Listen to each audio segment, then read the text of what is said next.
Hello guys, it's me Simo Orahara, and in this video we'll talk again about the fight that took place between Yamamoto and the fake Yhwach or Royd, according to the new information that Kobo provided about the fact that Royd actually copied 70 to 80% of Yhwach's power. So this new information makes you look back at the battle of Yamamoto and Yhwach, and I mean here the fake Yhwach, in a completely different perspective, because as it turned out, Royd was copying not just memories, not just the shape, but also the power of Yhwach, and it's up to 70 to 80%. And here we have the question, is the remaining power of Yhwach included his inactive powers, and here I mean the Almighty, or just his normal powers, which Yhwach fought with 1000 years ago, without the Almighty? And I'm going with this direction, because frankly this is what made me think about the fact that Royd was fighting with his own power. It is true that the level at which Royd appeared in front of Zaraki was surprising and strong, but on the other hand,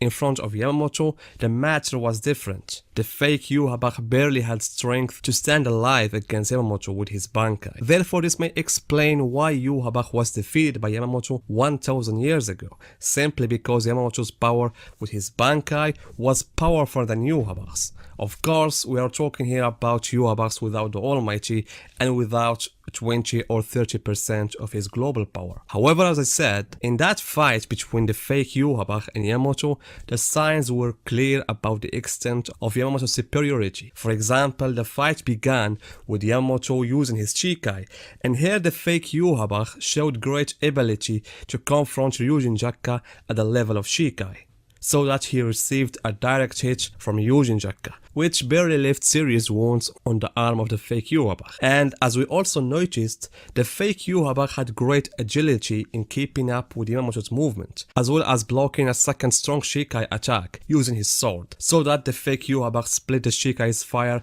and blew it away from him. But as soon as Yamamoto released the Bankai, everything has changed. The balance of power has completely changed, especially since Yamamoto used the element of surprise by changing the nature of the Bankai's release so that he made all the fire disappear and go to the blade of Ryujin Jakka. However, the fake Yhwach was able to avoid Yamamoto's first attacks, except that when he wanted to attack by using his sword. This is where the difference in power between Yamamoto and the fake Yhwach appeared. Yhwach's sword was completely erased from existence due to the Western Zankanotachi, so that by showing Yamamoto this side of the Bankai, it was almost impossible to penetrate this defense made up of a high temperature, 50 million degrees. And I consider this one of the major points that shows the extent of the difference in strength that was between Yamamoto and Yhwach in that fight, because the fake Yhwach tried desperately to send one of the crosses towards Yamamoto and didn't succeed in injuring him. And the same thing happened when he tried to prevent him from advancing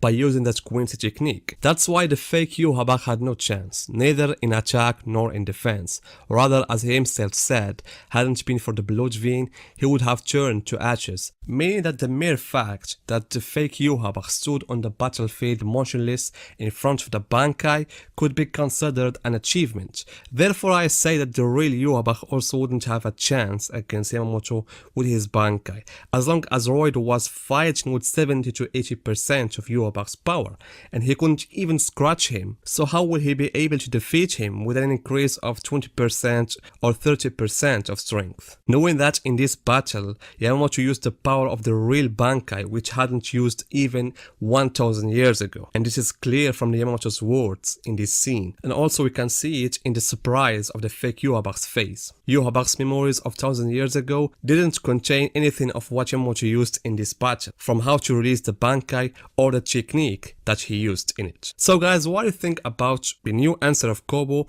regarding this battle? So how you see now the battle of Yhwach and Yamamoto? And I mean here, what if Yhwach fought with his full power 100% without the Almighty against Yamamoto with the Bankai? How the result would be? Tell me in the comments guys, and see you in my next video.